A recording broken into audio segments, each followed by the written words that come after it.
I hate carnivals. I think they're disgusting and filled with children. I hate the food, the games, and the smell of it all. My hatred of carnivals is probably biased, though, and mostly based on what I'm about to tell you. A few years ago, I was dragged to our local carnival by my younger sister. I obviously wasn't going to be rude and not go, but I wasn't looking forward to it. After a while, my sister got bored and wanted to leave, so I called my mom to pick us up. I actually opted not to go with them, as I was in the midst of a fight with my dad and didn't want to go back home until he was asleep. I told my mom I'd walk home later, so she picked up my sister and left. The carnival was honestly a little pathetic. There were far fewer people there that night than I remember there being in previous years, and everyone looked miserable. I figured I might as well walk around a little to try and get my money's worth. After all, I had paid for a ticket out of my own pocket. I decided to step into the funhouse, as I figured that would at least be a little cool. I was expecting there to be a ton of people in there, but it was completely empty. There was literally not a single other person in there as far as I could tell. I had never been inside a funhouse alone before. People don't realize how important the laughter and talking is to the atmosphere. Without it, you're basically just standing there in silence, surrounded by a bunch of weird mirrors. It was honestly a little creepy.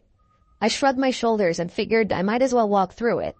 Admittedly, I did get a pretty good laugh out of the distorted mirrors. I think I was like halfway through when I noticed something odd. In one of the reflections to my left, there was a head that seemed to be peering at me. I only saw it for a split second, but it was a bald guy with really sunken eyes. I whipped around but didn't see anyone. To be completely honest, I had no idea where he had even been standing since there were mirrors all over the place. He could have literally been anywhere. I thought it was especially creepy since I didn't hear the funhouse entrance open. He either snuck in behind me, or he had already been inside. I kept walking, going a little more quickly now. And then, I saw him again, out of the corner of my eye. He had this deranged smile this time. It was the exact same face, I was positive. I tried to figure out where he was standing, but the reflections were too confusing. I yelled for him to get lost, but got no response. I wasn't sure what I was expecting. I picked up the pace again, but it was difficult trying to navigate this maze of mirrors, and I kept hitting dead ends. I started sweating, constantly looking over my shoulder every few seconds. A few minutes later, I turned a corner after hitting another dead end, and a hand reached out from behind one of the mirrors, grabbing my wrist. I screamed, cursing at the guy to let go of me, but he held firm. I punched his arm, forcing him to let go. I fell to the ground in the fray, and saw the creepster in his full form. He was wearing all gray, had a bit of a gut, and a tired, sunken face. I jumped to my feet before he could reach for me again, and sprinted back the way I came. I don't know if it was survival instincts or not, but finding my way back to the entrance was somehow easier with the adrenaline coursing through my veins. I sprinted out of the funhouse and caught my breath. I reached into my back pocket, and a horrifying realization hit me. I didn't have my wallet. I must have dropped it when I fell. There was no way I was going back in there. After running to the nearest staff person, I told them everything that happened. She seemed confused and told me that the funhouse was closed to patrons that night. I was horrified. They called the police and searched it, but found nothing, not even my wallet. I felt like such an idiot. I told them that that guy was probably an ex-employee with a key, but they shrugged off my theory and told me to go home. So, reluctantly, that's what I did. It's not like I had gotten hurt or anything. I wish I could tell you the story ended there, but I can't. A week later, my girlfriend called me one night in a panic, frantically screaming into the phone about something terrible that happened. Apparently, someone had been texting her phone, pretending to be me, and convinced her to drive out to this remote location to help me change a tire. Thankfully, she decided to bring her dad, even though the guy told her to come alone. They pretty quickly realized what was going on when the car parked in the lot wasn't mine. Her dad stepped out of the car, and 6 dudes stepped out of the car in front of them. He sprinted back to the car and hightailed it out of there before those guys could catch up to him. The whole thing made sense. I did have my girlfriend's number written down on a slip of paper in my wallet, which explains how he got her number. Both of us changed all our contact information, and it's been a month without incident. I really don't know how to feel about this whole ordeal. I think I'm just going to try to block the memory out of my head.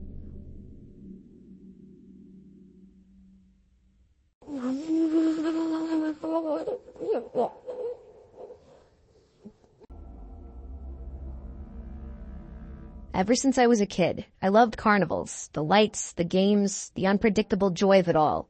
I know lots of people find them weird and childish, but not me. Growing up in a small town in Indiana, it's not like there was a whole bunch to do. So whenever the carnivals would roll through town, you best believe I was spending as much time there as I possibly could. It's been over 20 years, and I still enjoy the atmosphere of a local carnival, despite what I'm about to tell you. I think my love for carnivals is something I'll never lose.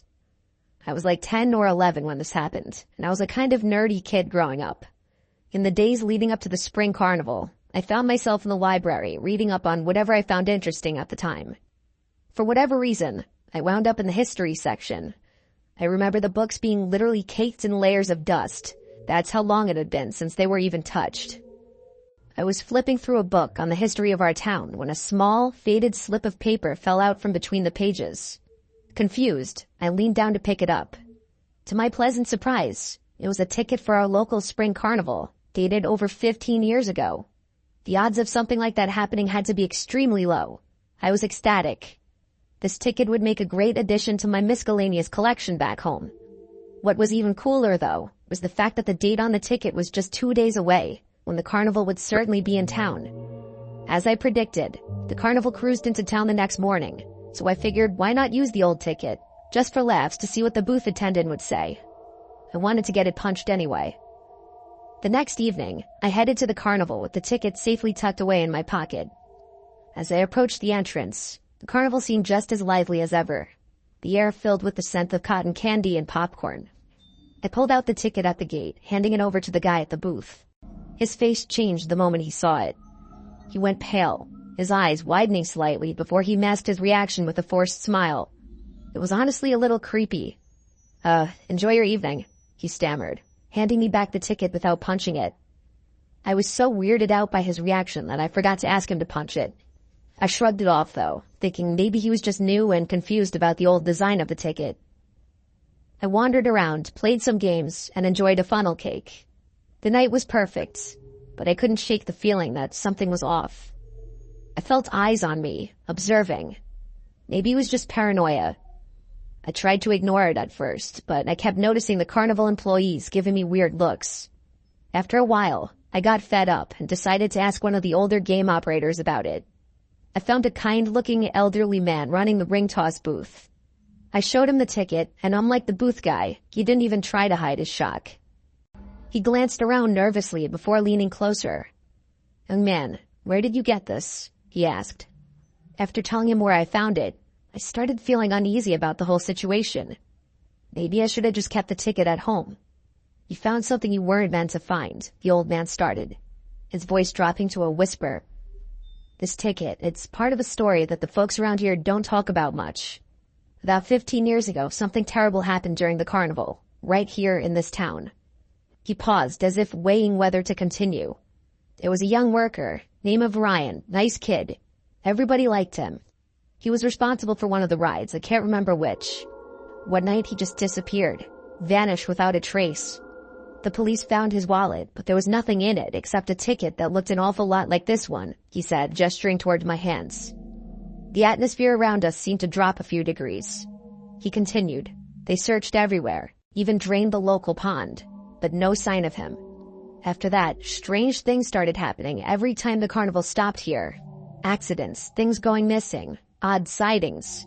People said it was Ryan trying to come back, or something worse that took him. I could feel a chill running down my spine, but a part of me was skeptical. And you believe that?" I asked. The old man shrugged. "I've seen enough to keep an open mind, but the point is, the ticket you found might stir things up. It's best you get rid of it, leave it here." He then motioned for me to give it to him, but I was reluctant. I looked down at it, reading it over again as if there was some kind of secret I was missing. How could a ticket be the cause of all of that? I questioned, still not fully buying it. The look in his eye got darker. His tone switched, almost as if he were angry. He told me to give it here, almost in a growl. I considered it, but concluded that some stupid story wasn't worth giving up such a cool souvenir. I told him no, and he actually sprung up with a quickness that startled me. He reached for the ticket, his fingers grazing my hand. I jerked back instinctively, clutching the ticket tighter. The old man's expression morphed into something desperate, almost predatory. "You don't understand," he hissed, his eyes darting around as if expecting something or someone to emerge from the shadows. I backed away towards the tent's exit, my heart pounding. "I think I should go," I stammered, turning to lose myself in the crowd. Behind me, I could hear his calls, a mix of pleading and warning. I didn't care what he was saying, though. I let the bustling crowd around me drown his voice out. My mind was racing, not even about the ticket, but more so his aggressive reaction. The joy of the carnival had been spoiled. I left earlier than planned, the ticket burning a hole in my pocket. Over the next few days, my luck seemed to turn sharply. I missed catching the school bus, scraped my knee pretty bad in a bike accident, and worst of all, my best friend accused me of stealing his favorite baseball card, something I would never do. Things got worse than that, though. I remember coming home one night to my mother in tears after losing her job. My brother broke his leg skateboarding the next week, and our beloved family pet, Bean, also passed away a few days after that. It was like a dark cloud had settled over me since that night at the carnival. I couldn't help but remember the old man's warning about the ticket stirring things up. It seemed ridiculous, but then again, so was the string of bad luck that followed me. My dad laughed when I told him about my theory. He told me that there was no such thing as ghosts, and that I shouldn't be so superstitious. One rainy afternoon after school, after a particularly tough day where I had forgotten my lunch and had to go hungry, I pulled the ticket out. I stared at it, this small piece of paper that had brought nothing but trouble. Feeling a mix of anger and fear, I decided I had had enough. I grabbed my raincoat and boots and trudged out to the creek that ran behind our house. My heart felt like it was pounding out of my chest as the rain soaked through my hair. Standing at the creek's edge, I took one last look at the ticket before tearing it into tiny pieces and watching them get swept up by the current. It's just a piece of paper, I thought. Things started to look up after that. My friend found his baseball card and apologized to me, and we became friends again. I didn't miss the bus a single time that school year. My mom got a better job in the next couple of days. Whether it was all coincidence or that ticket really was cursed, I couldn't say. But one thing was for sure. I learned to be more careful about what I picked up and brought home. I don't believe in the supernatural, even after all this stuff happened to me. My parents liked telling me that I imagined everything because I was so young. It's still hard to fully explain it, but I've long since accepted it as one of those weird coincidences that you just can't explain. Starting a new job is always a mix of excitement and nerves. When I landed a summer job at a local carnival in downtown LA, I was just looking for some extra cash before my senior year of college started in the fall. The carnival was a typical setup with rides, games, and food stands, but its main attraction was the fun house, which doubled as a haunted house after dark. It was actually a solid structure that I think used to be some old guy's mansion or something. I was assigned to manage the fun house, which was a favorite among the carnival goers. It seemed simple enough. Guide the guests in, ensure they have a fun, safe time, and observe them leave. At first, everything seemed straightforward. But then I started noticing odd things. It started with small discrepancies. I'd count a dozen people entering, but only 11 would emerge. At first, I chalked it up to miscounting. After all, keeping track in the chaos of laughter and screams was no easy task. However, as the days passed, the numbers just didn't add up. 7 went in, 6 came out. 10 went in, 9 came out. Was I going crazy?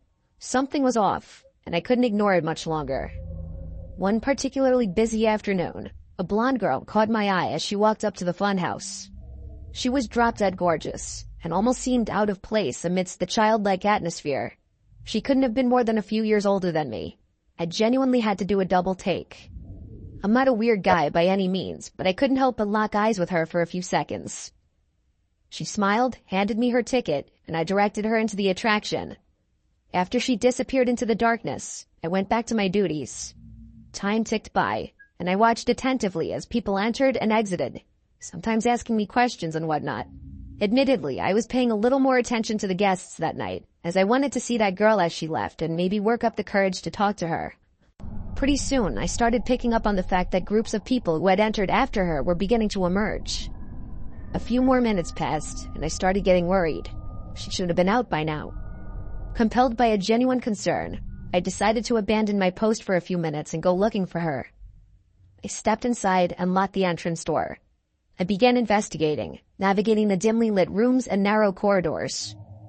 I moved through the house until I came across something I hadn't noticed during my initial walkthroughs. A barely noticeable seam in the wall. I'm not really sure what I was expecting, but curiosity got the best of me. I pressed against the seam, and I heard a distinct click. I played around with it some more, and my jaw nearly hit the floor when I realized there was a hidden door. It swung open slowly, revealing a pitch-black hallway. I stood there in shock. What in the world was this doing here? I was definitely going to have a long conversation with my boss about this. I walked into the hallway with my phone's flashlight guiding the way. I didn't have much brainpower to spend being nervous because I was still so shocked about the whole situation. I got to the end of the passage and found another door. I flung it open, and to my surprise, it was a concealed exit that led back to the carnival grounds.